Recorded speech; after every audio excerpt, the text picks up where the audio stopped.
Korean Kanakaraju cinema shooting ప్రస్తుతం తీవ్ర ఆసక్తిని కలిగిస్తోంది.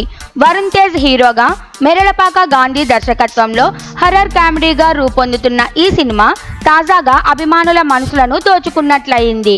సినిమా ఆరంభానికి సంబంధించిన వీడియో ఇటీవల విడుదల కాగా ఇందులో చూపించిన పాజిటివ్ ఎలిమెంట్స్కు మంచి స్పందన వచ్చింది. ఈ సినిమాలో వరుణ్ తేజ్తో జోడీగా రితికా నాయక్ కనిపించనున్న విషయం ఇప్పటికే తెలిసిందే.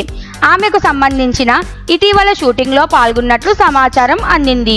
సినిమాకి సంబంధించిన తాజా సమాచారం ప్రకారం మరో హీరోయిన్ కూడా సినిమాలో కనిపించబోతోందని తెలుస్తోంది. ఆమె దక్ష నగర్కర్ అనే యువనటి.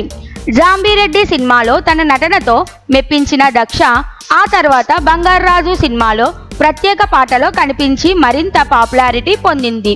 ఇప్పటికీ కొరియన్ కనకరాజు సినిమాలో దక్ష ఐటెం సాంగ్లో కనిపించనుందని వార్తలు వస్తున్నాయి. ప్రస్తుతం ఐటెం సాంగ్స్లో నటించిన హీరోయిన్స్కు మంచి గుర్తింపు లభించడం, దక్షకు కూడా మంచి స్పందన రాబడే అవకాశం ఉందని సినీ వర్గాలు అంచనాలు వేస్తున్నాయి. ఈ సినిమాకు సంబంధించిన మరింత ఆసక్తికరమైన విషయం అయితే మెర్లపాక గాంధీ దర్శకత్వం వహిస్తున్న ఈ సినిమా యువి క్రియేషన్స్ బ్యానర్లో రూపొందుతోంది. సినిమా యొక్క కాన్సెప్ట్ కూడా భిన్నమైనదిగా పేర్కొనబడింది.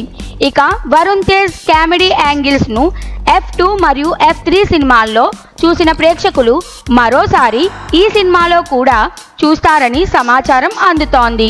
సినిమా విడుదల కోసం మెర్లపాక గాంధీ ఈ ఏడాదిలోనూ విడుదల చేయాలనే ప్రణాళికతో పనిచేస్తున్నారు. దక్ష ఐటెం సాంగ్ను మరింత మెప్పించే విధంగా చిత్రీకరించబోతున్నారు. తద్వారా ఈ పాటకు కూడా మంచి రెస్పాన్స్ రాబోతోంది.